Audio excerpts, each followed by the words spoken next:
Well, Brooke, it is really good to see you. It's good to see you, man. So how you been? What you been up to, man? I've been all right. I'm gonna have to get these headphones. You're too quiet. Damn. Okay. It's too bad. Yeah. All right. Let's see. That? Hello. Oh, you're so Jack-a-da-doo. loud. That's great. No, that's great. That's perfect. Okay. All right. I'll just talk normal into the mic. So, you hanging in there, man? Yeah, I'm doing all right. Yeah. There's been some rough times. Yeah, absolutely. For sure. There's been some moments. But things like this make it a little easier. And I saw you doing a live stream. So have you been doing more of those, or are you going to? I've done some. That the last one I did was not something I was planning on. The other ones have been like for a part of a festival or something, like I'm playing As the Crow Flies Fest Volume 2 or whatever coming up. Cool. But I think that's a month or two away. Okay. Not great with dates. I should have probably known that, but whatever.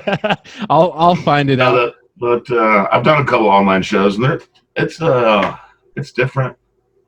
Yeah. It's not.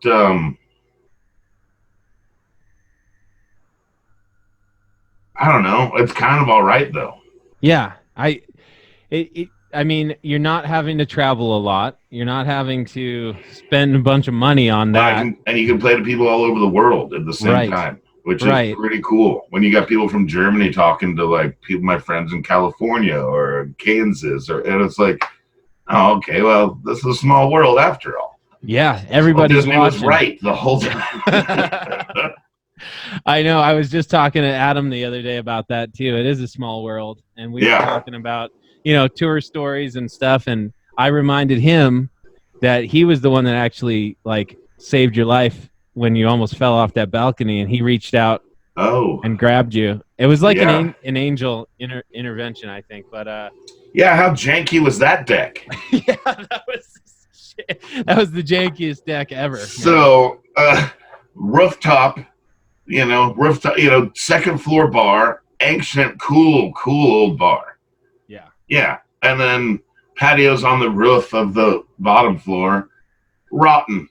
I'm going to casually lean on this, and a 15-foot section or whatever fell. Okay, that was great. Not only was it lucky, and I think, honestly, it was a miracle that you didn't go ass over tea kettle right into your fucking head. I would have died but also, I would have died hard. Also, nobody was below. Right. Because all of us, because you had to go down the stairs right there. That's where we came up. Yeah, there was people down there all night, and luckily this heavy-ass section of fucking railing didn't land on somebody either. But could have been that heavy. It was rotten. What? Yeah. I was gonna say Harling's is the name of that bar. Yeah, and that was the night that you guys played. You stood on the bar, I think, and played the whole set. Yeah, I believe that part of it. Yeah, I believe that. Yeah, that was fucking awesome. That was a really good. I feel like that was our first real introduction to Kansas. Anyway, and then nice. It was in Missouri. Meeting all of you guys. That was. Oh yeah. But yeah, Missouri. It was an introduction to Kansas. Yeah, we just happened to be in Missouri, and you got it. Exactly. But I was thinking like when you were mentioning, it's obviously weird to play a show on the internet, like just with no audience and no, like the only, you don't get applause, you don't get that immediate like interaction. Right. You do see that there are people all over the place. Fortunately, I don't get much applause anyway, so it seems pretty similar to just. I do have the drum kit in this room. I should always be ready for the. I'll edit those in. Me in an empty room. Like the only weird part is seeing me play back to me. Is and then it looks like I'm playing guitar left-handed, which throws me for a loop. Yeah, that must be weird too. But I was gonna say, besides your sarcasm there, I was gonna say it seemed really natural actually. Like it seemed like there are times where, because I watch a lot of my friends do these things, and the streaming shows. And like, obviously it's a little bit out of sorts. It's a little bit weird sometimes for some of them, sure. But you look like you're having a fucking awesome time. And that makes it really fun for us watching, because you're like doing your thing and people are throwing out ideas and you're playing them. And you wound up playing like a couple hours, a few hours. I played a little over 3 hours. Yeah. That's awesome. All I wanted to do was I don't know why I don't learn covers. I don't learn songs very often, but for some reason this Guided by Voices song was really cool to me. So the whole point was I spent like 7 times trying to record this fucking song correctly and still fucked it up. I posted it anyway. And then, I did it. I recorded on my phone a bunch of times. Then I was like, well, I can do it live. And I just did it live and a bunch of people were watching. So it's like, well, shit, let me go pour a drink. Yeah. And let's that was about the time I caught up with it. Yeah. Then you came back out and then, yeah, it was laundry day for you, but you wound up playing music. Yeah, it was great. It was I needed that. I didn't know I needed that. Yeah. A lot of those songs I haven't played in a minute. Like yeah. Yeah. There's some deep cuts on there. Yeah. That's what was so cool. Yeah. I know, I love it, man. That's one thing. And also this, reconnecting with all my friends again, like, because when I saw you guys up there at that show, at that Grant Saban show, and I saw you and Adam, that had been a long time. That was basically when I started going back out to shows. And then my wife and I decided, like, yeah, we're going to start, like, reconnecting with everybody and nice going out and not being fucking. Yeah, she's the smart one for sure. Yeah, she's the smart one. Definitely. Better half. Follow her lead. Yeah. Yeah. And so I was like, yeah, that, we started getting into that, and then this happened. Yeah. And I was like, oh shit, okay, well. Yep. So I continued with the basic idea of it, and just wanting to see all my friends and talk again and not be a hermit. Right. Yeah. Yeah. Yeah. So, and do something artistic with it too, Sure. So here we are. Well, I don't know how artsy this is, but we're doing it. You'll see in the post-production stuff will be super artsy. Oh, there's going to be like fireworks and effects and shit. Neat. Mm-hmm. I'm in. That's what I was counting on. Yeah, that's right. Pretty much. It may not look like it right now, but this is super high budget. Yeah, I can tell. Yeah. Just don't, pay attention to the parts where I have to go, like, get the power cord and all of any of that, That's what editing's for. That's why this isn't live. That's why there's a fucking construction crew all of a sudden. Yeah, and I'm pretty sure that the music will kick off here. Who starts a job at 1:30 in the afternoon? Those guys. Like what? What do you like? It's almost super hot. Let's go out there. Yeah, well, it's nice today, but yeah, okay. It's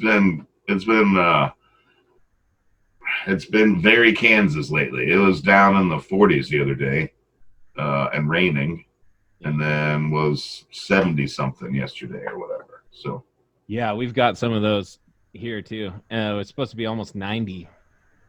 Yeah, a couple days. Yeah, so that'll be fun. Yeah, that'll be hot. Go jump in the creek. So I was gonna ask you a couple of questions. Number one. Makes sense. So yeah, exactly. It is an interview, but kind of conversation too. Whatever. So it's a good excuse for us to just chat. So I was wondering, like, if there's something that stands out to you as far as, like, if I say a crazy tour story that you might have, is there something one that like pops out? Yeah. Is it? Yeah. Can you elaborate?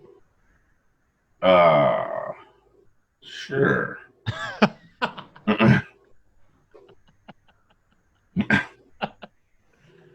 I think like legally speaking, you can, for the sake of the town, we don't need to mention the town. I never want to go back there. Okay. Ever. So Yeah, it was Decatur, Illinois, actually. Okay. I'll bleep that. It was fine. We played it like a VFW, I think.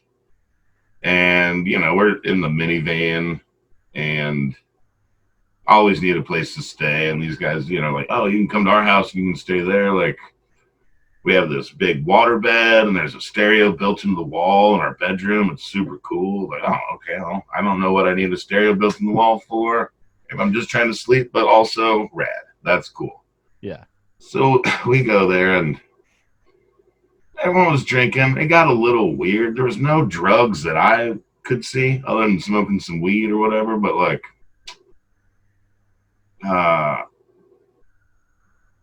this guy went to the kitchen and his wife was like, "Hey, you guys want to see my tits?" It's like, no, not necessarily.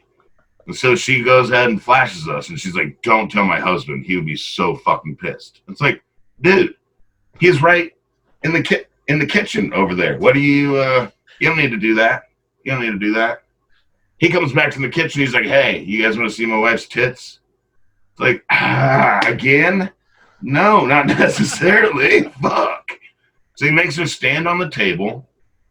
And at this point, like, me, Joey, and Cody, we all just dropped our pants. We're like, is this kind of party?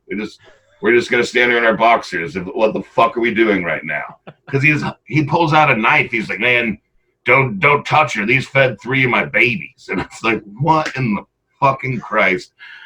I was like, I probably need to go. You guys said you had a bedroom. I can go to sleep. Like, it's the end of the night for me. You know? Yeah. So they open the door. Me and Cody open the door of the kitchen. I almost fall down because it's, I don't know, a 1/4 inch of dog piss covering the entire kitchen floor. It's dark in there with an albino guy petting like a wiener dog, and just a computer screen is lighting him up. That's the only thing in this room. Just reeks of piss. Cody puts on his bandana as a mask. They're like, just common now, but they're like, oh, fucking great. They're like, you guys are gonna love this room, but just look out for the dog turds and mice. We're like, what the fuck? There's mice and dog shit in here? Clearly it smells like fucking piss. We go to this bedroom, and they meant in the bed. Look out for mice and dog shit in the bed, because we looked at the bed and there was mice and dog shit on this fucking mattress. And it's like, I was like, well, Cody, here's your spot. I'm gonna sleep in the van tonight, for sure. That's a no-brainer. We ended up leaving and going to stay at this haunted house, which was super creepy, actually. So where did the haunted house come into play? How did you find out about that? There was a guy at the party. He was like, yeah, this is sort of uncomfortable. You can come to my house. It's haunted. And I think he rode with us, and maybe it was the next day. He was talking about if you were going to kill someone or how, something like that. And or you know what it's like to kill somebody. And Cody was like, well, at least none of us in this car have done that. And he's like, well, it's like, oh, shit. So we're with this murdering dude at his ghost house, like, just to get away from, yeah, there's my road story. That's what a day in the life is exactly like. Oh, that is great. Yes. I mean, it's terrible, but the reason I can laugh is because I know what is that? Because I've been there. I've absolutely been shoveling dog turds off the floor to clear a rectangle to put down my sleeping bag, and then I was like, this is fucking crazy. Yep. Definitely woke up one time. We stayed at a place, and she didn't tell us that it was also a daycare. So I woke up, and there's this kid with like this piss-smelling diaper, just like 3 kids just watching me sleep in the corner of the room. And it's like, well, what is going on? Where'd all these kids come from? She's like, oh, I also run this daycare. Like, cool. I'm going to go ahead and put my pants on and go about my day, I guess. Get the hell out of here. Like, it's probably time to go. Who drops their kids off at a place where there's a dude sleeping in the corner?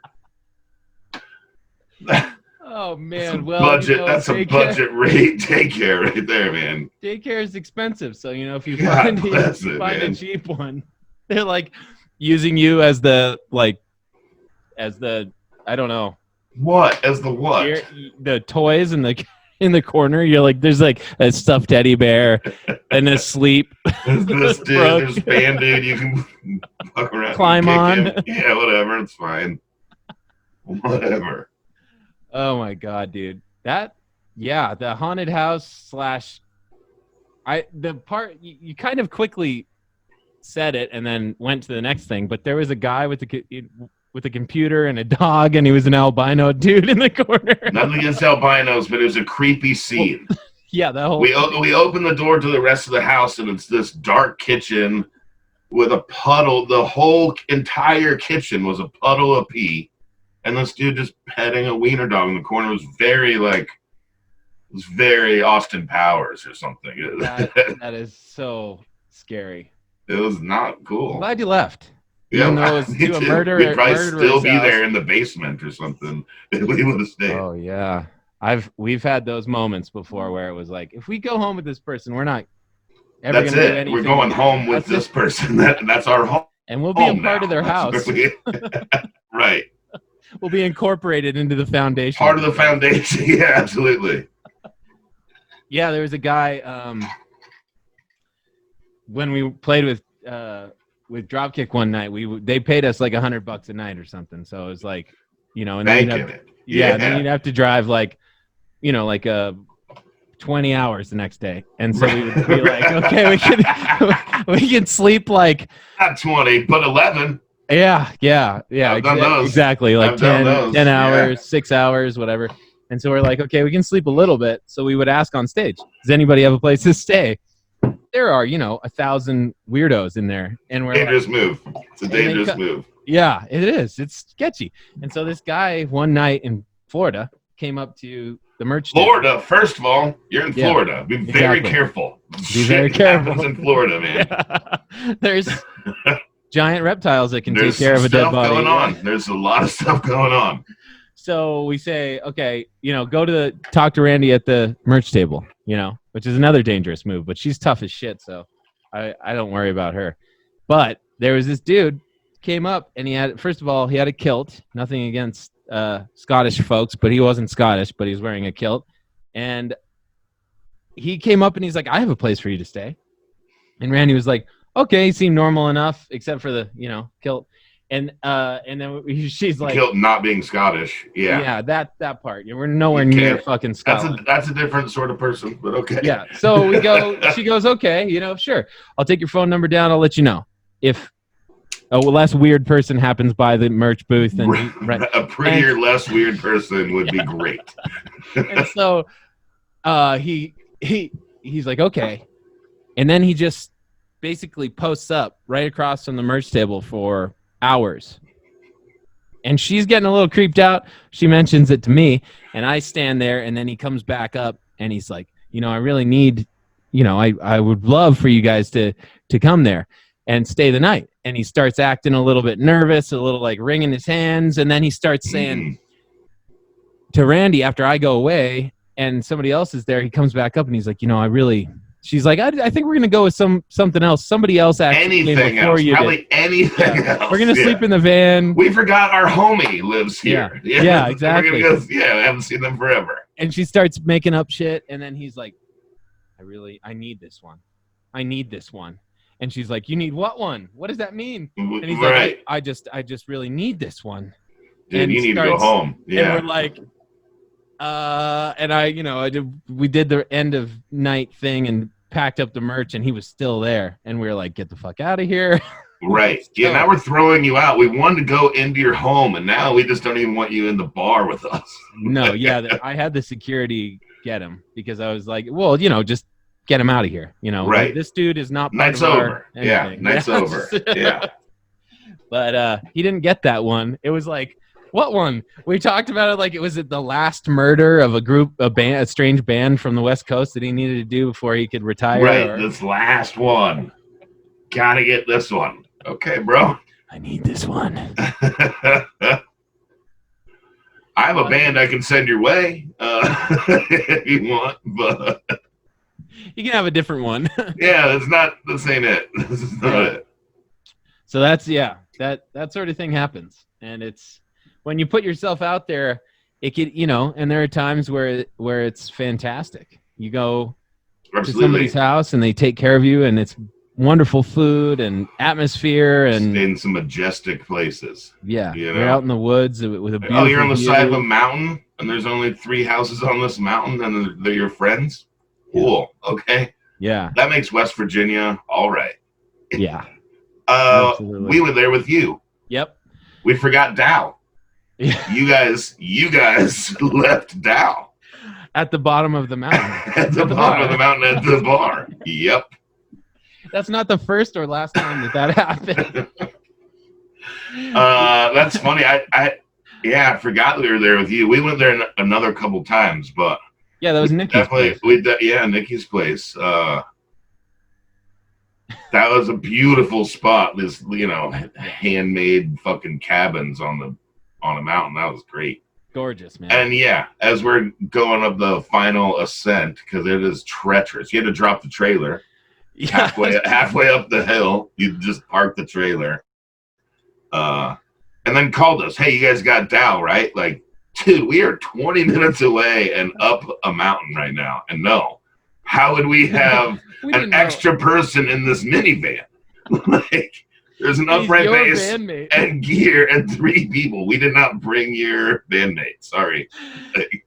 I think he's just sitting down there. Yeah, that happened multiple times.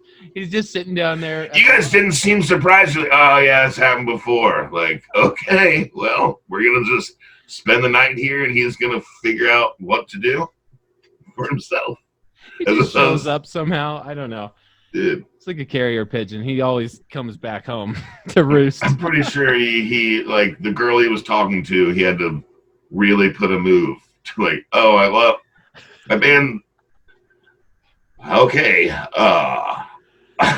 I actually really like you. I think that you're great. Can we go hang out? Marry me? Let's talk. Let's just talk all night. That sounds nice, doesn't it? Wouldn't it be nice if we talked at the top of a mountain? Instead, with all my friends that I'd rather be with? Yeah, that'd be cool. And then if you just leave. Yeah. Cool. What kind of car do you drive? Could it, like, make it up a mountain? Maybe it'd drop me off? Does it have, like, 2-foot clearance? You could. Yeah, right. Yeah, the first time we went up there was in the school bus, the short bus. And it was literally as wide as the road. Yeah. So I drove it up that, and it was like, okay, well, we have to go fast or we're not getting up it. And everybody was just like, it was white knuckles. The mirrors were smacking the branches. Bang, bang, bang. I was like, guys, I gotta gun it or we're not going to get up. Right. So we're going like as fast as we can, which wasn't that fast. Was that dually tires on the back? I think it was on that one. Yeah, it probably was. Yeah. That would help. Yeah. It made it. Actually, it didn't make it all the way. We got up to like close to the houses, and it's steep. It's steep and so rough steep. Gravel. Rough gravel. I was like, "How the hell do you do this in snow?" She's like, "Oh, we don't. We parked at the very bottom and walk up." Yeah, they quarantine every winter. Yeah, basically. Exactly. You go in. You go in at fall. Yeah, you there. Hike up, and that's it. Yep. You're there for 5 months. No. Yeah, she said she wasn't staying out there very much, and she said, "Well, if you want to just go out there and take care of it," and it was right before winter. She's like, "We're gonna need to get some firewood quick." It's like for a whole winter, I need to get some firewood real quick. I need to just hop over to West Virginia, get some, or is it just Virginia? I don't know. Anyway, and get some firewood real quick for a whole winter and enough beans and rice. Really? It sounds nice, but I don't want to take care of your cabin that much. If I'm just going to be on the inside of it. That was a cool cabin with the center fireplace. Yeah, that was really cool, man. That whole place was rad. That was a beautiful spot. Yeah. I think Andrew wrote a song up there. Really? Yeah. Nice. Which was really cool. He was inspired. Yeah. There's some there was someone who took like photographs on an actual camera that night. It's crazy. Yeah. But a lot of the images got like overlapped. So there's some weird, almost like ghosts. A picture of Joey and he's playing here, and the next picture he's here, but they're overlapped. So it's like this whole thing going on. Yeah, that's cool. The accidents that happen with film that can't happen digitally. Yeah, they're gonna make an app for that. You know, right now, fucked up film. Yeah. They're working on it. In fact, you're like, actually, I'm gonna go make an app for that real quick. Yeah, hold on. Fucked up camera app. Yeah, that's what they'll call it. What kind of broken camera do you want? Yeah, okay. Yeah, exactly. Yeah, I don't know if you ever met. Speaking of the Virginias, but Chris Ramming. Did you ever meet him over in Richmond? Maybe. He ran a bar called Couscous. Had a lot of like. It wasn't like a venue proper. It was like a. Anyway, he does that now. He buys really old cameras on purpose, and then he buys really old film from thrift stores that he finds. And sometimes there's like, weird shit from the 70s, people like, Christmas 1972. Right. And then like it's overexposed in weird ways. He's a super artsy. Speaking of, artsy fartsy. Right. It's really cool shit. Yeah. And art takes all kinds, I think. Yeah. He lives in Marfa, Texas now. So, you ever been there? No. Me neither. But there are a few people that live there. And I don't know if you've ever heard of it, but they're called the Marfa Lights. So if you go down in the hills there near Marfa, there's some sort of either aliens or Air Force or something, these weird lights that zip around. The Alien Air Force. Yes, it's the Alien Air Force. Okay. The Marfa Lights. That's a good reason to visit right there. So let's all go to Marfa and say hi to Chris. Sure. You can take he's probably one of the 27 people there. I don't even know if it's 27. I think it's 11. No, I don't. That'll do. So here's another question for you. Have you ever, or like, when I mentioned Tour Story, it's kind of telling that it was like the most horrifying thing ever popped into your head. But let's flip that and say like the most brilliant moment, like maybe playing with a hero on the same festival or something like that. You got any of those? That's happened a bunch of times. Like, well, if the bigger the festival, it's not like you're even close to that person or you get a chance to shoot the shit or whatever. You know what I mean? Like, touring is full of a ton of beautiful moments. Yeah. I don't know, this is sort of a more personal one, but like, I remember it was maybe February 1st or 2nd. I was sitting in Santa Cruz with my feet in the ocean, and I realized at that moment I'd already been to both coasts that year, and it was February 1st. I'd already been to the East Coast and toured and had my feet in the ocean, and then a month later, we're in California, and it's like, dude, this is cool. Yeah. And I know people, there's a bunch of people from Kansas who've never even seen the ocean. There's a bunch of people from all over, never even seen the ocean. It's like, dude, take 2 days. Take your 3-day weekend, go at least see it for a few hours and drive the fuck back home. It's worth it. Like, we're spoiled in Kansas because we have the plains. We have this rolling prairie that's gorgeous and you can see forever. So it's like the ocean, but you can walk on it. Yeah. You know. But travel is important. I think that everybody should try it like that, like things like that. Like it's worth it, because it broadens your horizons literally, and it makes you feel like you're part of something bigger, and it also just expands your mind. Things happen that are beautiful and horrifying. Right. But if you don't get out there and see it, you'll never know. Sure. I think it's important to like take those moments when you're on the road also. Mm-hmm. Which I feel like I'd done a lot of touring. Like, you know, like, man, this is cool. Like, I could work a fucking shit ass job right now. And right.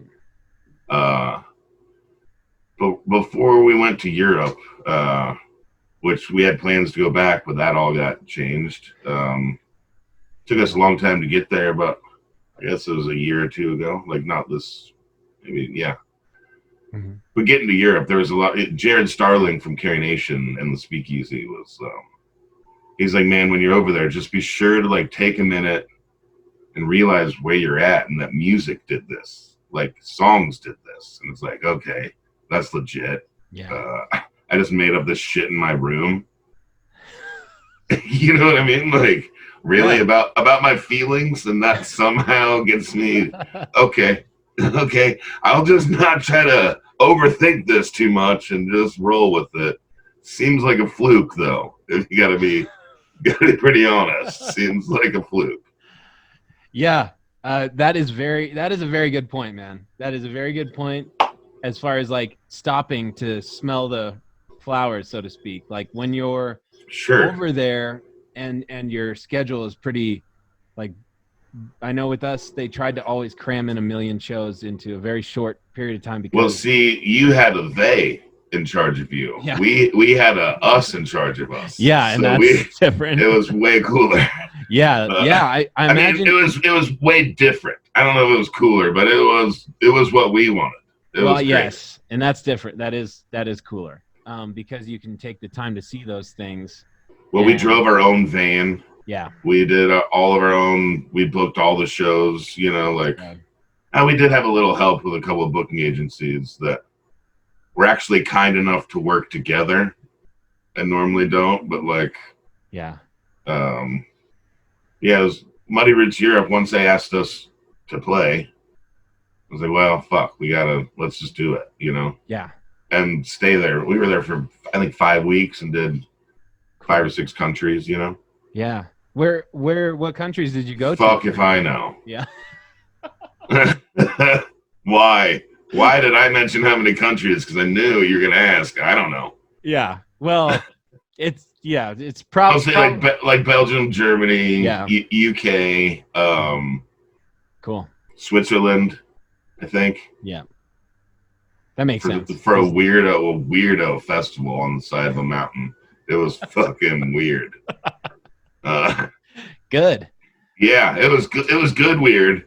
That's good. It's crazy how many drugs and how much booze they'll drink and drugs they'll do, but not really weed. Marijuana is a very taboo thing. That was a fucking hassle. Yeah, that's like, strange. It was an art commune that like bought out this. It used to be like a brewery, and then this art commune was there, and there's a big festival on top of the mountain, and they throw like an anti-festival festival. It was a lot, dude. It was a lot. I have some pictures of that night. Fucking wowza. Yeah, I'm sure. Yeah, those ones are good. The anti-festival. We did one of those in Canada, and it was so insane. It was like a punk rock. Yeah, there was like this hippie one in the woods. Yeah. And then they did the punk rock one that was like the anti that other one, and it was like fucking crazy. It was a good time. We had a great fucking time. But that was just a one-off show. You know, like we were like I think we were on tour and we had an open day and they asked us to play it. Like it wasn't originally scheduled. Cool. The bummer is it's like 40 francs or whatever to get a ticket or to get a sticker on your van.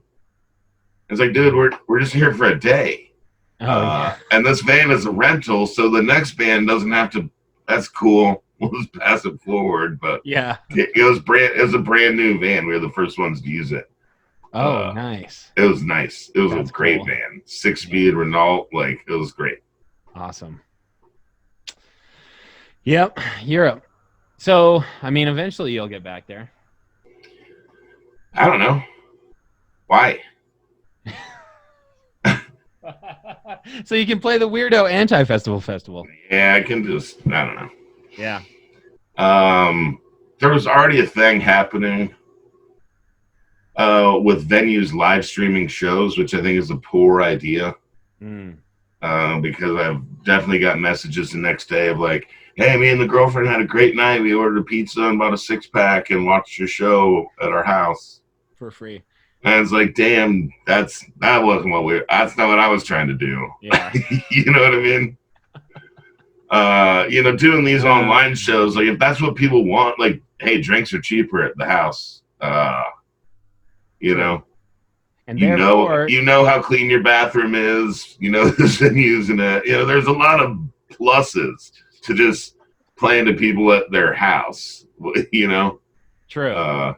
As long as they can, hopefully be supportive. Yeah. People have been super supportive, and I genuinely appreciate that. Like, that's great. Because we're all pretty fucked right now. Yeah.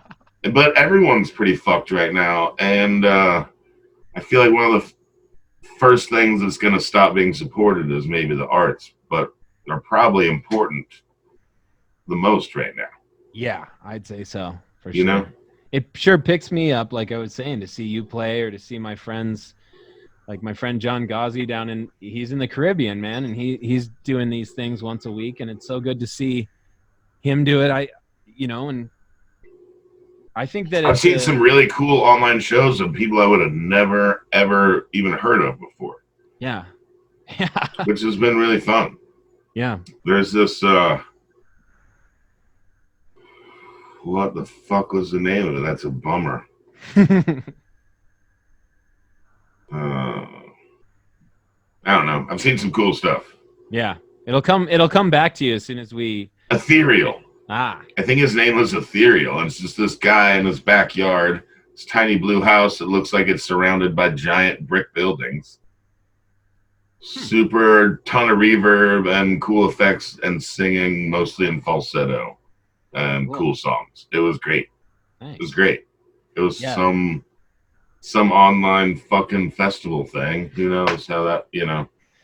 I've seen people starting to do private Zoom shows. So it's like sense, $25, but like I feel like you'd have to limit that, because just right now I can see you, and it's a big enough computer screen, but like 15 more people on there is going to get clustered. Yeah. You know what I mean? Like, oh yeah, you can do it 2 different ways. So it's like either like a meeting like this, where you can see all the people, or you can do right. I got that button on here. Speaker view. I got you. I see. Yeah, and then there's the they call it something else where it's just you can't hear or see anybody necessarily. You can just do your thing. Well, that sounds like quarantine. Yeah. Already. Yeah. What's the point, right? Yeah. Okay. I'm gonna do this thing where I can't see or hear anybody. Great. Okay. Yeah. I'm doing that. I gotta get online to do that. Just give me money. Oh yeah. So let's see, what else can we talk about? Did you have one of those light bulb moments in your life where you realize, like, I want to do music full tilt?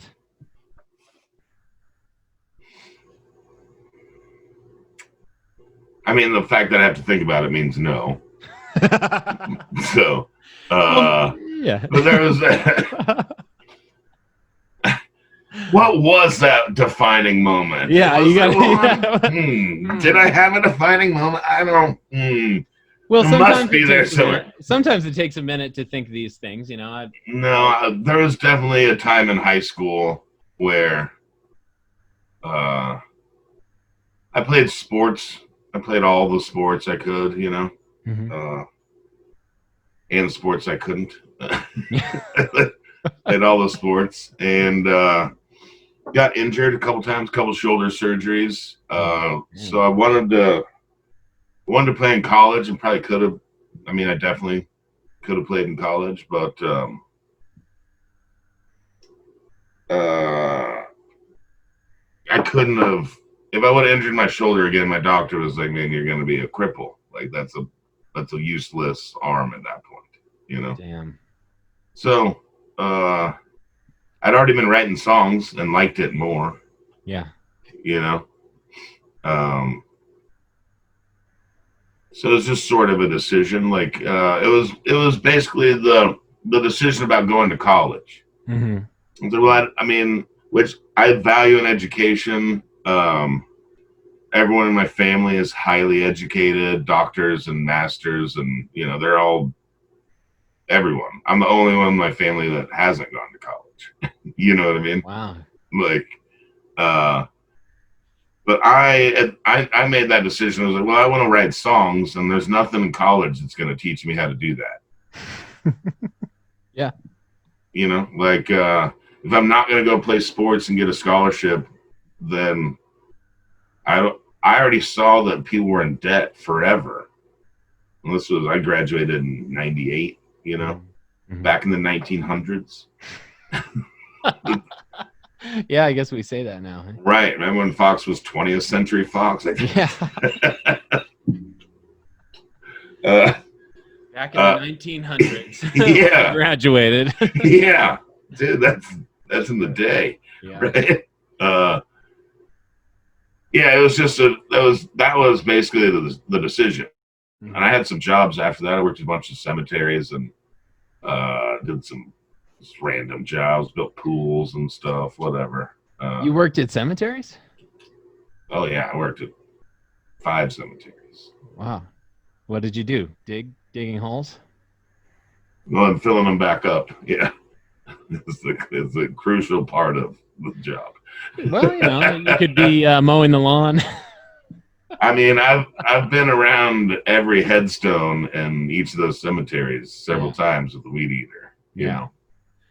Yeah. So my favorite cemetery is here in Wichita. It's the first cemetery I ever worked at. You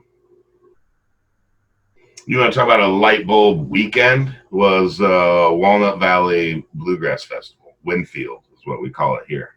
Cool. Dylan Dorrell. He came and picked me up. I was living in Hiawatha, Kansas.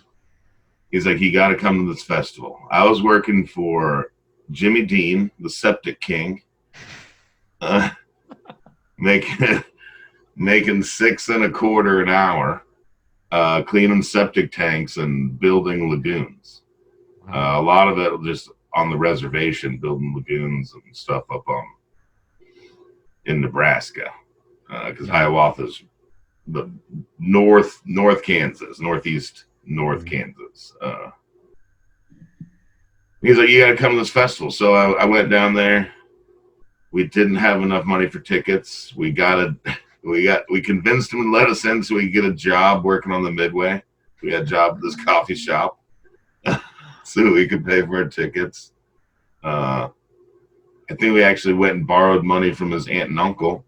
This is an old festival. This like started in the early 70s, you know, when bluegrass started getting their first revival, you know. Mm-hmm. Anyway, that weekend they're playing songs for people. I was 18 or 19 and I'd been writing a bunch of songs but hadn't really played them for anyone. You know, like I knew it's what I wanted to do, but I didn't even know if they were any good. Like I thought they were pretty good, but I didn't know. Yeah, you had no input. It was that weekend of playing to people, and they're like, "Man, you're doing what for $6.25? Like, you should quit that job and move to Wichita." And I was like, "Okay." Yeah. Went home, packed all my shit. Didn't even tell my boss I was quitting. Yeah, fuck that. Moved to Wichita. Like, so a lady offered me the apartment above her garage in the back. So I stayed there, and first night there was a fish fry at the Artichoke, and Mark Horton was like, he was a great songwriter and a mentor to me. He was like, so, you know, I heard you and I met you at Winfield. I run the grounds crew at the cemetery in town. Do you want a job? I was like, I need a job. This is ideal. And I still go visit that place often. It's a sanctuary to me. It's cool. I wrote a song called Daisy that's about a statue there.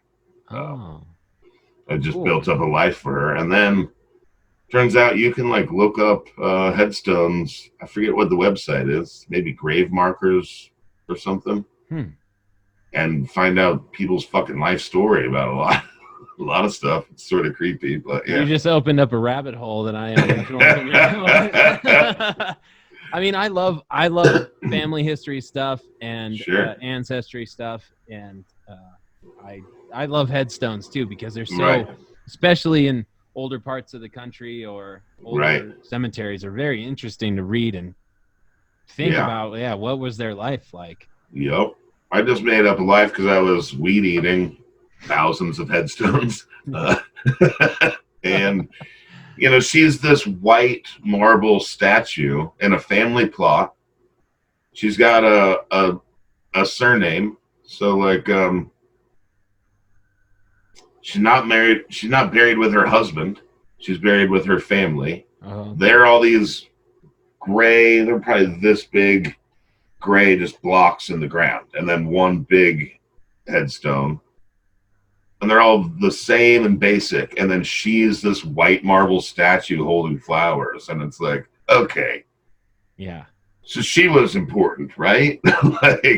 She was important. Someone thought she was important. Like, the rest of your family is granite blocks and you're a marble statue? Fucking wow. Okay. Like, wow. That's the thing that makes, you know, people like us a little bit different, is that you, for example, see that and you think immediately, what is the story here? She's important. Somebody had money that loved her, or she had money or something. Yeah. And then it just starts this creative landslide that turns into songs and stories. And I love that shit, man. That's so rad. Well, one of her hands is broken off, and I've often wondered where that is. And if someone knows what that is, that they have Daisy's hand, it's probably sitting on someone's mantle somewhere after their punk rock vandalism days. Yeah. And then they forget, and then it stays in the house. It goes to someone else. It stays at mom's house, and she finds, you know, whatever. Like, let's get Daisy's hand back. Where's the rest of Daisy? You know, somewhere in Wichita. I'll take you there sometime. I took James Honeycutt there one time, and he started crying. Wow. He was like, "Man, this is a pretty emotional spot." I was like, "Yeah, I know. I put a lot of emotion into this spot. You might be getting some of that, but there's also." He's a really sensitive and emotionally perceptive dude. You know what I mean? Mm-hmm. Like, for sure. I don't think it's too bold to me. Like, he was just like, dude, I can't believe it. He's just like talking, but like, I don't know what. It's fine. This is fine. You know, like, okay. She's beautiful. Like, she's beautiful. I take a few people there who I care about. That's really cool.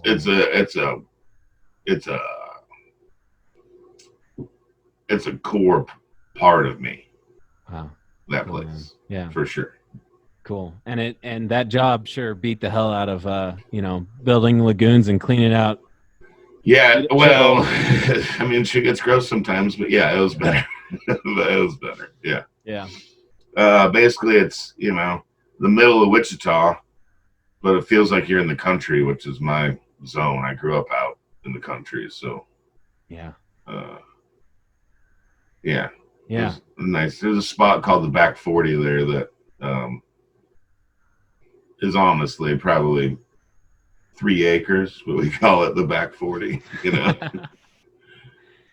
Within the cemetery there? Within the cemetery, but there's deer and foxes back there, and I mean it's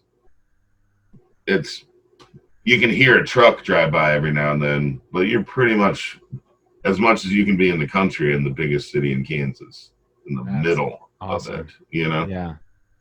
That's cool.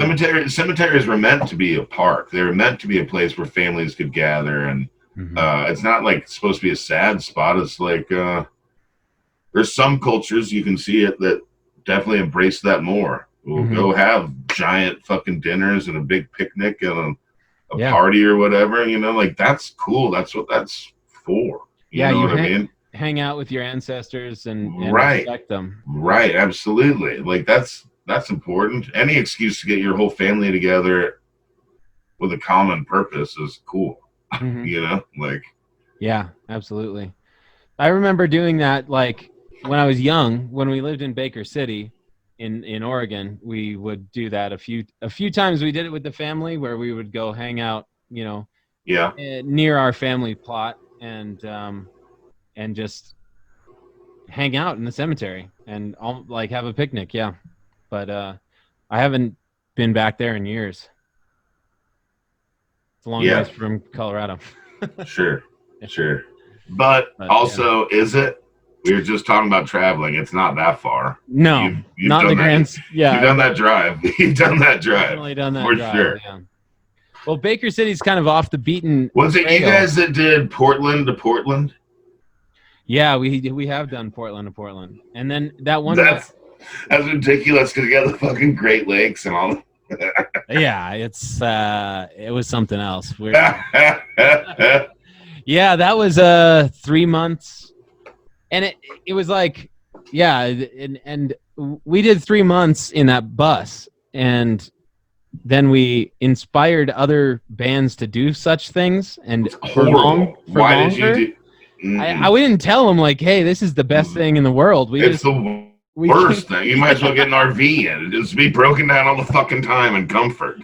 Yes, exactly. No, it's not. It's not glorious as far as or it's not comfortable.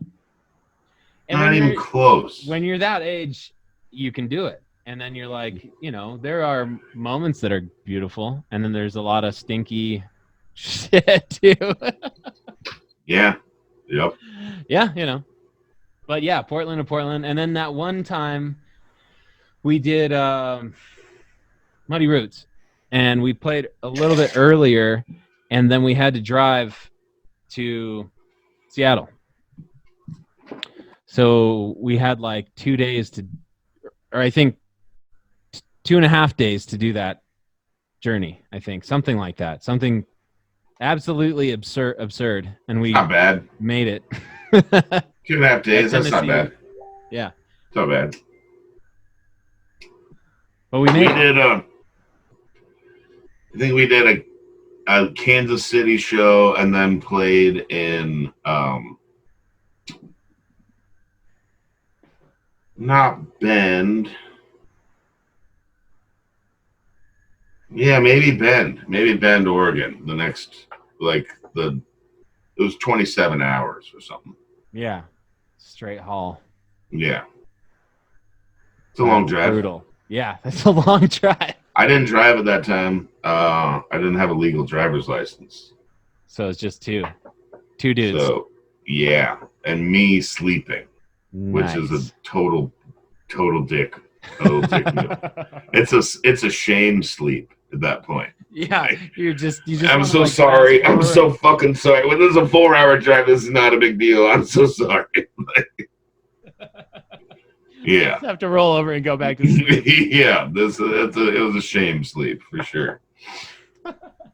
Shame sleep. That's a new one. Yeah, I've definitely had a lot of shame sleeps. Like, I'm sorry I broke that thing and caused a ruckus and, you know, all of that shit. Sorry, man. I just got to sleep it out and just get past. Let's clear I'm going to clear the slate. If you guys also want to clear the slate, that would be great. If we could all just sleep it out. We could swipe left on that whole night. That'd be perfect. I don't know how the toilet got broken, man. I don't know. Why is my boot in there? I have no idea. But I don't think it was me, but I can't prove it. I was trying to fix it. Once I saw it was broken, I put my boot in there to try to fix it. I sacrificed my boot for this toilet. You guys are mad at me? This is absurd. Oh my God. Yeah, man. Yeah, I was yeah, I was thinking about Dow. That made me think about Dow. I love that dude. Yeah, I need to talk to him too. Yeah, talk to him. Yeah. So, yeah. Zip him up right now. All right. Call Dal. Hello, Dal? No, I don't. I will though. I got to give him a call. Is he in Wichita? Well, I don't want to give his location away. I don't know. You don't want the cops to come. He could know where he is. He may or may not be. Nobody really knows. Yeah, there was times where we had to, where we didn't just leave him behind by accident, but where we had. That's app you should make, the Dallin tracker. Where's Dal? That would have been so helpful. Where's Dal? Hey, check your app. Where's Dal? So many times. Like, well, apparently this says he's in that bush over there, so we better get him out of there. Hey, if you're gonna wear these pants the whole tour, we're just gonna put a chip in these. So we got this one chip. You got those one pants. That's fine. Yeah, that's fine. Yeah, that would have worked really great. We should have thought about that. Well, it's pinging up here. It says he's 2 stories up. His pants, at least. His pants are closed. His pants are up there. That would have been the great. times you found Dal's pants and no Dal. But you don't want to take the pants because he might know to. He knows he's coming back for those pants. He just didn't want to leave them at the lady's house. Yeah. He left him outside. I'll go to your house. I'm not going to wear pants on the way there, though.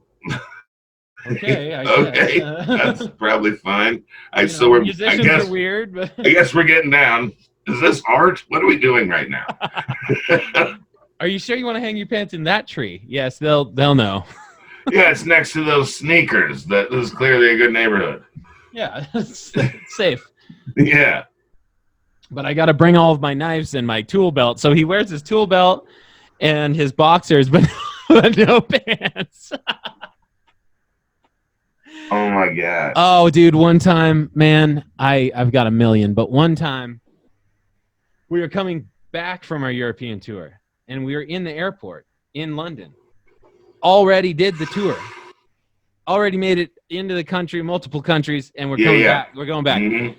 And this lady. You flew from London? Yeah, for some reason. I don't know why, but it's just the way, it's just the way it worked out. And she was like one of the cop, like a cop in the airport. It was like she was like a cop, or she was a cop. She was like a cop. Or was she a Karen, or was she a cop? She was a cop. Someone trying to enforce the law.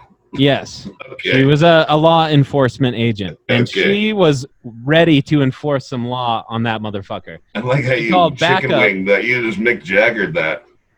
She was ready to enforce some law. She was going to enforce some law. And I'll just tell the rest of the story like this. And she called back up, and I see Dal, and he's getting pissed. She's got his leather jacket in her hands. And I'm like, you don't take a man's leather jacket. No, especially not his. And Jesse and I roll up like, okay, we got to save Dal again. The cops are after him again. And this law enforcement agent, apparently it's worldwide search. We're all going to jail. All 3 of us always go to jail together for Dal. So no, it's not always for Dal. But you do go to jail together. Yeah. So he's getting pissed. He's angry. She's angry. They're all flustered. I'm trying to calm things down. Like, man, what is the problem here? What can we do?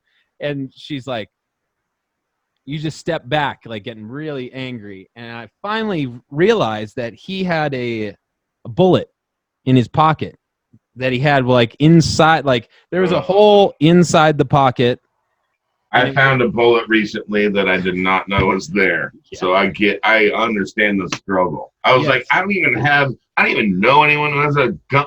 How the like fuck? That caliber? Yeah. Yeah, I put it on my dresser. I was like, I got to figure out where the fuck this came from. This is a mystery. Yeah. And I think he was claiming that he didn't know it was there, and half of me was like, okay, maybe you didn't know it was there, maybe you did, and you were just trying to have it with you for some reason.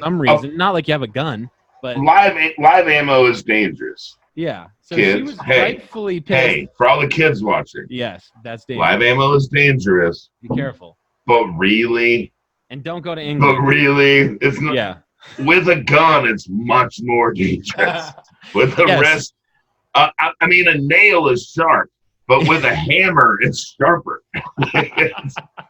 Fuck, man. Yeah, and what are you gonna do with one bullet on an airplane anyway? I mean, yeah, I'm just gonna take them all out. I'm gonna flick the fucking primer. That'll be fine. It's gonna explode everywhere. Yeah.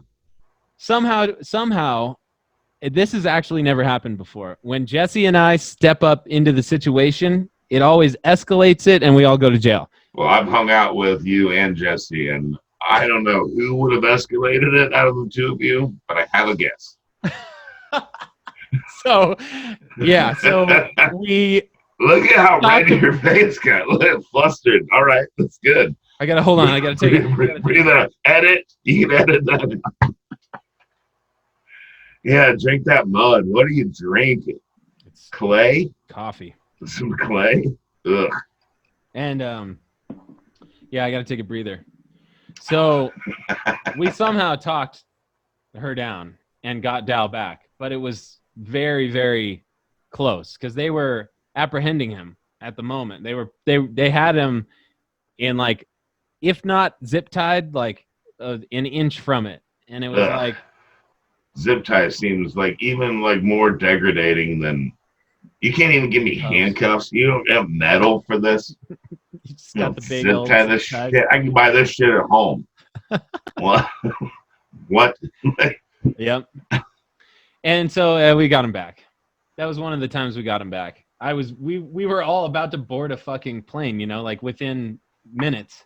So he would have just been. That's a stressful time. International flights are sort of stressful.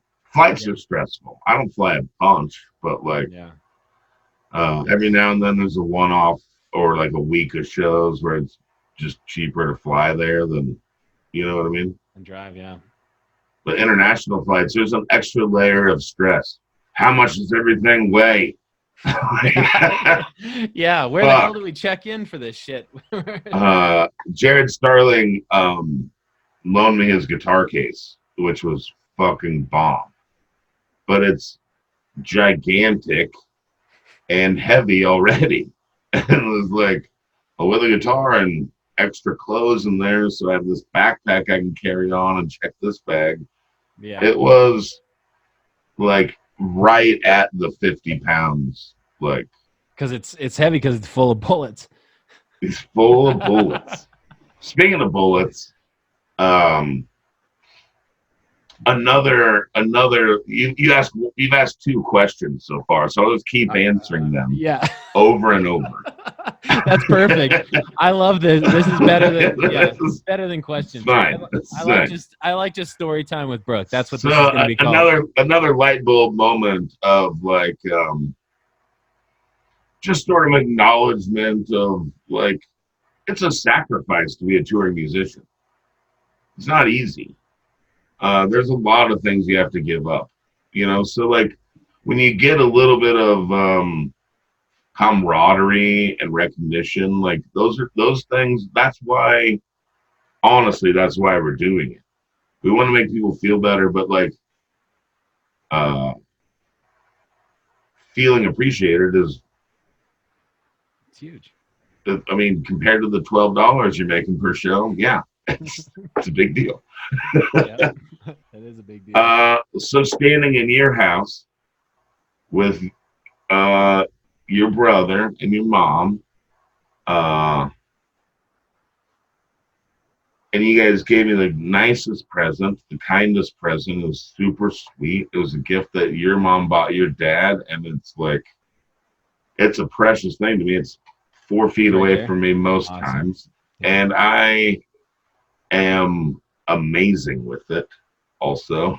Like sure. I can outshoot anyone with the 22 with that little bolt together fucking rifle, and it was the coolest, kindest gift. And that was a moment of like, man, these are guys I really respect and I really appreciate their friendship, but I really like respect you guys' music and what you were doing and like the whole energy and vibe of it, like. Thanks, man. That was a moment of like, okay, I'm I'm all right. I got to be okay if these guys let me in the house. Like I just hugged their mom. You know, you know what I mean? Like that was a very special time, and it was a really important moment to me. I can picture that. Yep. I can picture it all very clearly, very clearly. I've been in a lot of rooms, but that room I have memory. It's imprinted. You know, like that moment is a very big deal to me. Me too. And your appreciation of that whole thing, that the fact that it means so much to you, it's makes a giant deal in my life. Yeah. More for me too. The fact that it wasn't just something that came and went. It's not just a thing. It's not just a thing. It's a $200 rifle or whatever. Yeah. It's not just the thing. It was all of that makes it so valuable to me. Like that is a priceless thing to me. That moment is forever, like for sure. I had a bunch of my stuff stored in my buddy's warehouse. We both had a bunch of stuff there. Lived there on and off. They stole my shotgun, which was right next to that. And they didn't realize it was a rifle because it's just in this little bag. Yeah, because it's all compact. Cool. They stole that shotgun and left it. And it was like, okay, cool. Like, that's crazy. They took a bunch of other stuff. They took a bunch of other stuff, but it's like, oh, the fact they left that, like, this is clearly my rifle. It's a big deal. Like, it's got some magical shit about it. Yeah, for sure. It's got Pops' good magic on it. Yeah, I mean, that's cool, man. I put a whole new another layer of importance on it too. Oh, it's super cool. I get to shoot it for him, which is cool. Yeah. And your mom bought it for him? Like, come on, don't make me cry on this fucking thing. I feel a corner. I feel a corner going on. Fuck, man. That shit, I get super sentimental about stuff. I'm a really sentimental person, Well, I really appreciate you as a friend, and dude. the whole thing was a very strange and important time for all of us, to make a lot of major decisions, and how we were going to, it was a major turning point. It was good and bad and everything. That's heavy. Everything had a little bit of heaviness to it. Well, that's the thing about when you ask beauty.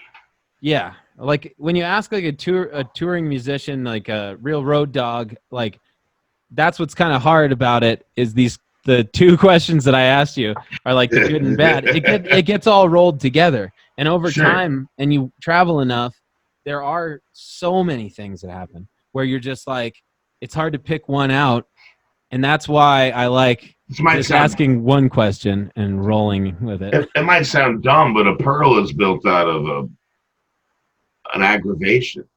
Yeah. Eventually it's beautiful. Yeah. Touring is sort of frustrating and hard, but it gets prettier over time. You know what I mean? Like, and it's these relationships that get cultivated out of that. We would have never met. We would have never met. There's no. I mean, maybe that's not true. Maybe the universe works in a cooler way than I can comprehend, which is pretty entirely possible. Yeah, well, but like, I don't know how we would have met if it wasn't for music. Yeah. I don't remember when I met you. I just feel like I've known you. I know. Do you remember? I don't. Sometime in Kansas, I think. But you think it was in Kansas? I think so, or Missouri. Or was it Oregon? Yeah, I don't know. I honestly can't remember. We were already touring there. Yeah. Who's our common link? Who do we know that? Who's our? This is connection? A mystery. We have to solve this. Do we? We could just leave it to the magic mystery of the universe. Yeah. Did we play a festival together? No. I feel like We had to have played a show together. That was definitely it. But I don't know where. It could have been fucking Wisconsin, to be honest. I don't really know. You feel like what? I feel like I already had your music somehow, and also Carrie Nation too. I had a CD. They're fantastic. Yeah, they are fantastic. Fucking great. But I had Calamity Cube's CD, and then either you guys came through Bend and stayed at our house, or we came through Kansas. But I can't remember which came first, honestly. And I know Goddamn Gallows came through too. I don't know. But I don't know. Either way, it was. Did we play at the horn? Did we play at the Horned Hand? Yeah, you did, and then but before that, I think there was this weird biker bar that was doing some shows too. Oh, in Wichita. No, I'm thinking about in Bend. There was this one. Oh, like, shit. But I can't remember if you guys played there or if you just did Horned Hand. But I know. Cody and Joey remember all this stuff way better than I do. Way better. Yeah. I'm not that great at it either, obviously. I just remember. I remember some super fun times with you. But yeah. I remember definitely went to a show of yours in Westport, which were you guys playing with Go-Go Bordello?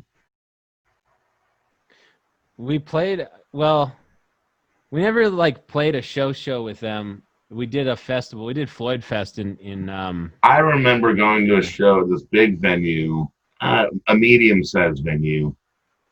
It could have been like when you guys, Manifesto, maybe. You guys were selling the coolest merch. You had these brown paper bag koozies. Remember those? Yeah. Those are sick, dude. Some of those last a surprisingly long time. I still have one somewhere. Yeah, I mean it's got the foam. Yeah, the foam liner. I understand the quality. Oh yeah, they're pretty great. Yeah. I don't know where the fuck you found those. That's the cleverest shit I've ever seen. That was our manager at the time, Sean Flores. He did the merch for Dropkick Murphys, so he had all of these tricky connections, and he would screen print that himself in his basement. So nice. He would buy the product from God knows where, and make it. Yeah. Print. Yeah. That's cool. Same with at that time we were doing we had the EP, the vinyl, and he screen printed all of those paper bags too that the record went in. So it was our. I don't have it. I don't think I have it. I don't even know if I have it. I don't. Yeah. We didn't make very many, and Dal was in jail, so we're missing an element of that on that record. Well, it sounds like a good manager. Sounds consistent with the theme of me. Yep. Fucking swindling. Okay. Yeah, make it happen. You know, we had the time booked in the recording studio, and we had the shows with Dropkick Murphys, and we were like, well, we can't not record this. Or they, basically said you have no other time to do it, so you better do it now. And, Dal's in Virginia in jail. Show must go on. So anyway, paper bag koozies are cool. They were. They probably aren't recyclable. No. Or biodegradable. Definitely not. There's a cooler version, probably. Yeah, there's a more. It'd be cool if you could throw it away and it just grows wildflowers. Like it's got seeds in it. We had some download cards like that. That's a cool koozie. Yeah, that would be rad. But then if you keep it long enough, it might just start growing the flowers while you're drinking the beer. Cool. That's not cool. Even better. Wait, your koozie is organic. You just hold flowers and drink beer. Your life is pretty good right now. That's fantastic. Life is a bouquet of flowers. Okay. Drinking beer and smelling the flowers. Just that sounds great. We are on a roll with inventions right now. We're coming up with apps. We're coming up with flower koozies. Yep. And we're good. Yep. Pretty we get together, we create good shit. I'm gonna, we have to, before I air this thing on the YouTubes, I have to write all these down, and we got to get cracking on them before anybody else hears this. Hopefully nobody's monitoring this Zoom call. Right. Yeah. Or we're fucked. I'm really good at like protecting my copyright ideas. Basically, help yourself. I don't want to copyright it. Fuck it. Yeah, it's too much work. Man, I don't know how to make paperwork. I don't like paperwork. I don't like paperwork. Except if you're just writing a song. That's writing the song was as much writing as I wanted to do involving that song. I don't want to write more because of that song. Like right. Tedious shit, like my name and ad. I don't want to do. I don't want to do it. No, fuck that. I don't want to do that. We're skipping the paperwork in this life. So what are you drinking? What do you got going on there? I got this coffee. You got a big water. Oh, yeah. I don't have a big water. Got to stay hydrated. That's so, right, man. My favorite, I got double koozies of this. Boom. Buffalo Records, which is a record store in Nebraska. I'm drinking some Evan Green. Evan Green. Boom. You know, the small bottle. Yeah. That's the small one. It looks smaller if I hold it back here. Yeah, it's the pocket size one. It's a pint. Ow. Oh, yeah. It got bigger. Yeah. That's. I try to keep a few of those around. Just in case. We're sort of in a global emergency. Yeah, you don't want to go back to the liquor store. Not much. They look at you like you're a fucking here. At least here, they look at you like you're a fucking asshole if you're wearing a mask. Yeah, here is. I don't know how to express like feeling embarrassed because you're doing the right and considerate thing is such a weird feeling. Like I'm doing this because I like you, but I don't fucking like you because you're treating me like a dick for liking you. Like, yeah, I had this 8th grade relationship. I like, what the fuck, dude? Yeah, that is strange, man. Where you can be like, I'm doing this for all of us, and you think I'm an asshole. And it's like a joke, like, oh, that guy thinks this is real. Like, it's a global pandemic. The left isn't capable of nominating a president. You think we could fucking really? This is all just fake news across the fucking world? Well, there are a few people that believe that the Earth is flat too. Yeah, that's still a fucking somehow a viable conversation. Yeah, I don't know. If you've ever been on the top of a mountain or in an airplane or on a boat, you know that this is not flat. I live in Kansas. Well, I'll take you out on a boat sometime. I live in Kansas. We can see the curve of the Earth. Yeah. I got you, that's bro. Right. I got you. What's the argument there, I mean, I don't know. I don't know, anyway. But here's something I'm stoked about. Look at this. Yeah. Nice. Who made you that one? My stepmom. Super sweet. I love her a bunch.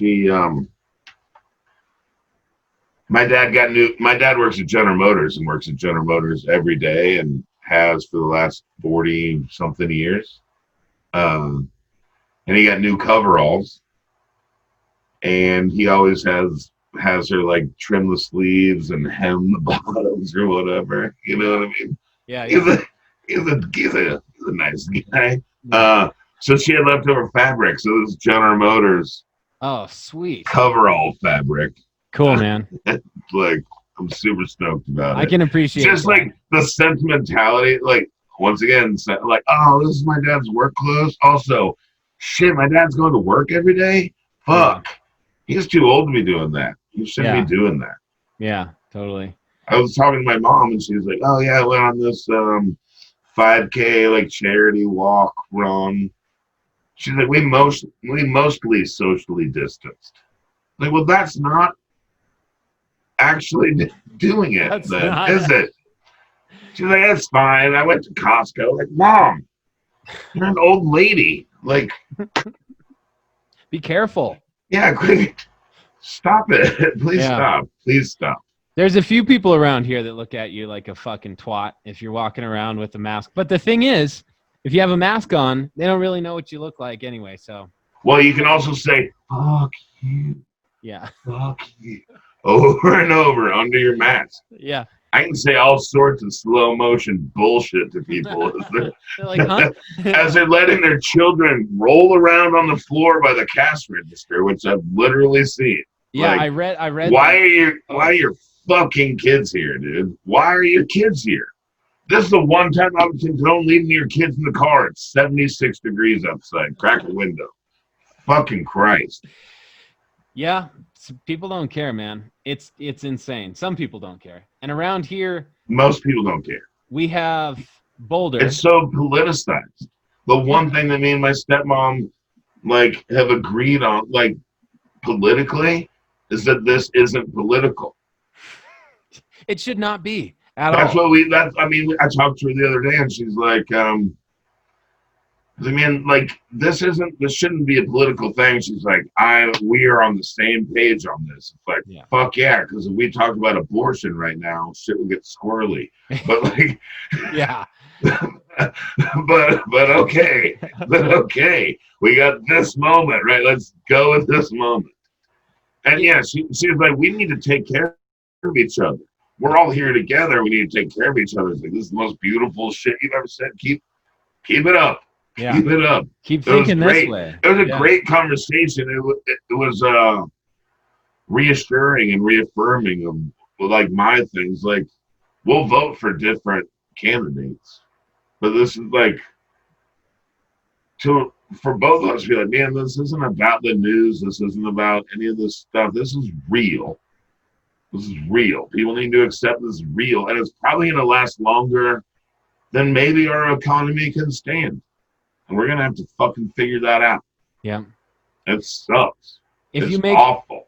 Any other comparison with an earthquake or a tsunami coming. Those are local. Those are regional things. Right. But if there was a Republican and a Democrat standing on the shore and there was a tsunami and they somehow survived, you're going to have differences of opinion that how we should first of all, if it came from the East Coast, it's China.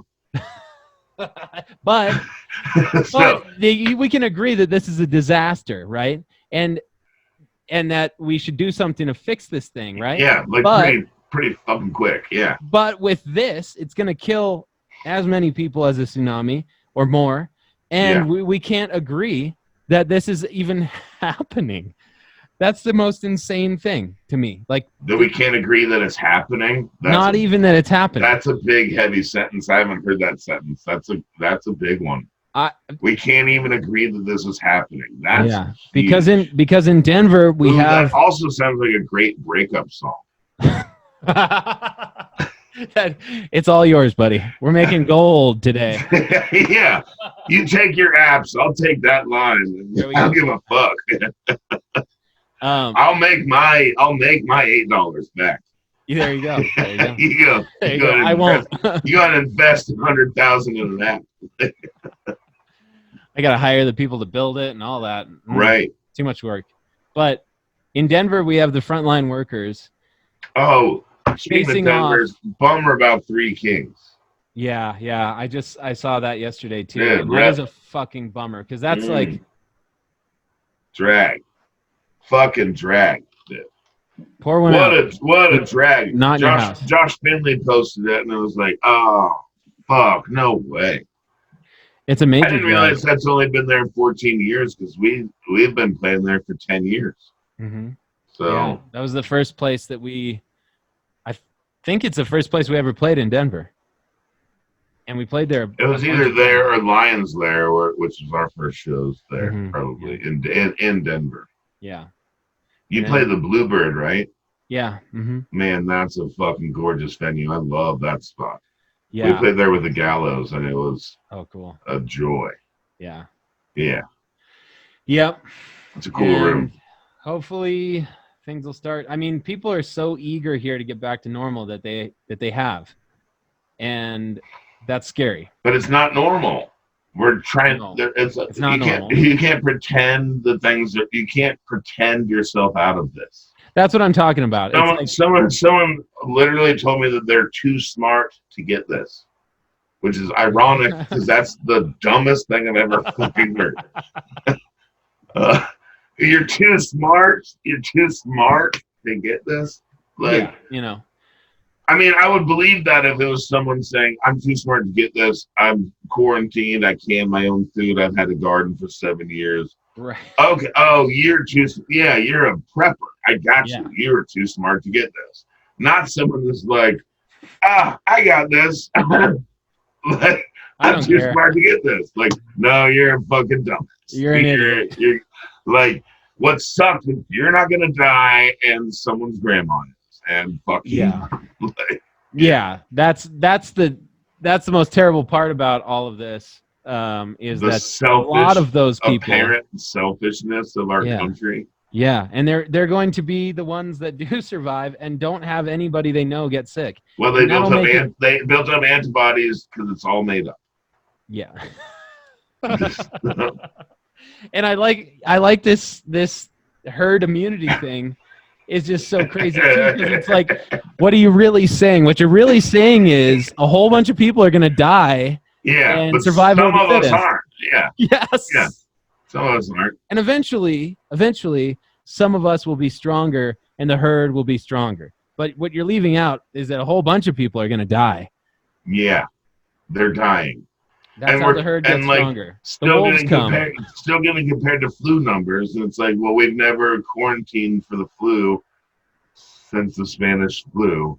Yeah. Like, so clearly the numbers are honestly more right now, and there's not matching data.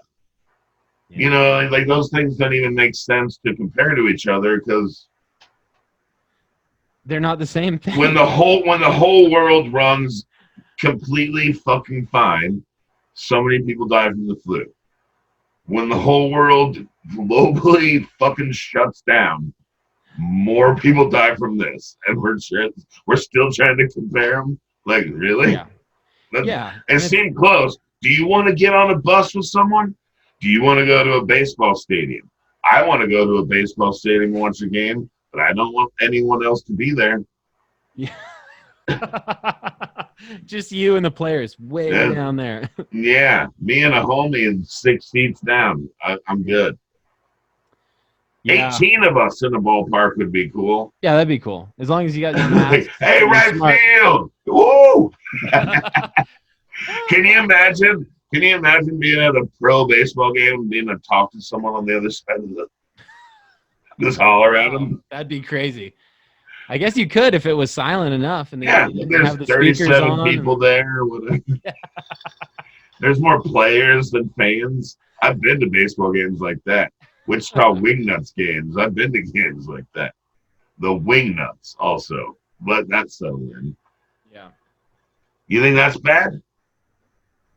Which is a baseball with a wingnut on its fucking, wingnut. Yeah. Right. Yeah. Now the new mascot is,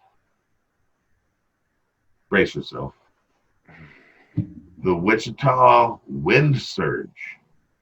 And it's a fucking blue Pegasus. Yep. Strange. Yeah. Fuck yeah.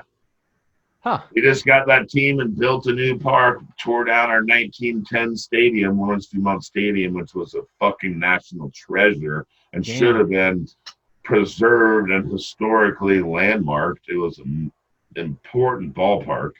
Wow. Tore it down for the Wichita Wind Surge, which we took over from the New Orleans Baby Cakes. It honestly sounds like you're making this up. Right? The baby cake. Right. Oh, damn, dude. Well, Wind Surge is better than baby cakes. And I would love to watch a fucking baseball game. Would love to watch the baseball. I've been so excited about this new shitty team name. Team, because it's AAA. It's a Marlins franchise. Like these are right about to go pro or pro players coming down to rehab. Yeah, so it's going to be high quality baseball. AAA. We were an independent league earlier, and got rid of them for a AAA team. This is a big deal. Yeah, shitty fucking blue Pegasus or not. So dumb. It's so dumb. What's your hat size? We'll send you a hat. I need to get one for myself anyway. I got a big head. I think I let's see. This one's actually a little tight on me, and the size is long gone. It's like a XL head. No, these are professional baseball hats. I wear 7 5/8, for instance. Oh, I'm well, sorry. Okay. What do you wear? An XL. I'll have to go find it. The number. It's not Walmart, bro. It's come on. It's my life. I'm not that XL. That's all I know. Pretty big. I got a pretty big hat. I don't know. It's large, but go for pretty big. Yeah. I like the ones with the, you can adjust it in the back. No, snapback. Come on, Susan. Let's get you a fitted. Okay, fitted. I'll text you once I figure it out. You're never gonna figure it out. You're never gonna text me. I'm never gonna figure it out. I'll try. I'll get you a little fucking. I have a hat that has some numbers in it. Snapback with a Pegasus flying out of a W. Yeah, and hopefully it like comes out of the hat like it's stuffed animal. I can make you one of those if you want. Little My Little Pony fucking flying. Yes, exactly. I called Willie T yesterday. To see what he's doing, and he's like, I was like, yeah, how's it going, man? And he's like, oh, good. I'm making a puppet right now for a puppet show. And I was like, of course you are. Willie T's our hens. The what? Oh, the who? Say that again. Willie T introduced us to each other. Oh, I bet you're right. I don't remember a specific moment. But I don't remember a specific moment, but I feel like that's our connector. Probably so. We got to figure this out. When it was the Willie T Tom V tandem, Yes, probably. Like not like they played together, but like they were a team. They were definitely a team for a while. Oh yeah, for sure. But he was just making a puppet. Yeah. Well, why not? Yeah, I was like, well. When was the last time you made a puppet? Probably about 8 years old. But. When was the last time you jumped as high as you could? A couple days ago. And it wasn't as high as I had hoped. Oh, you could get.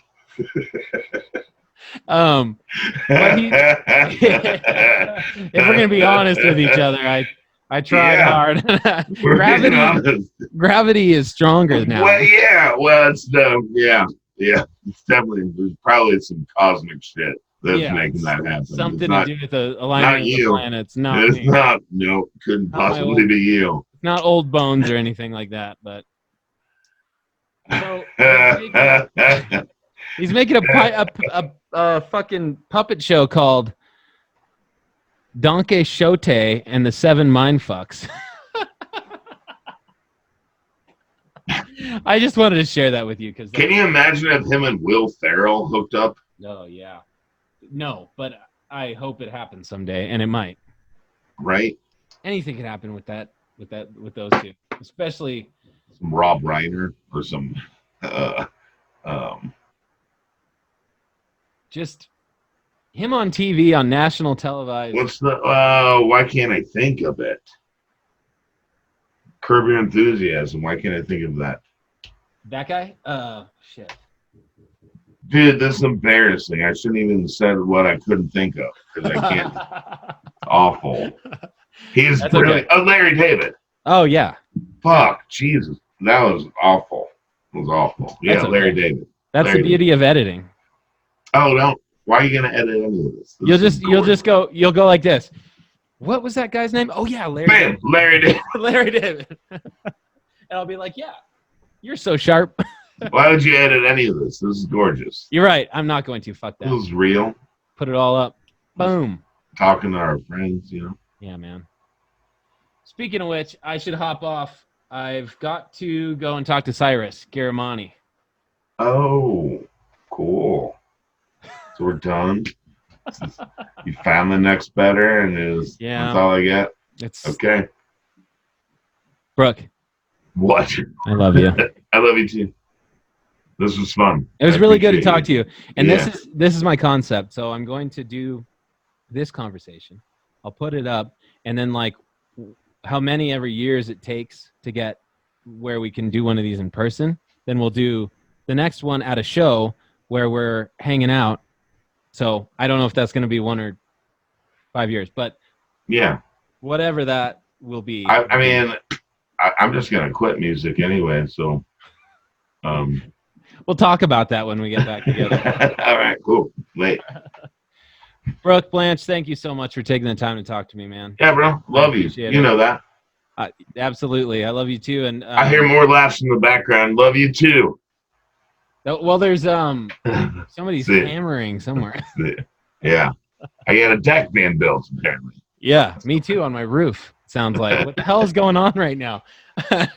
Part of me is honestly I'm just nervous. Like, what the fuck is happening over there? Right. That's fair. All right, dude. I love you. I love you, buddy. Have a good one. Bye. Yeah. Yeah.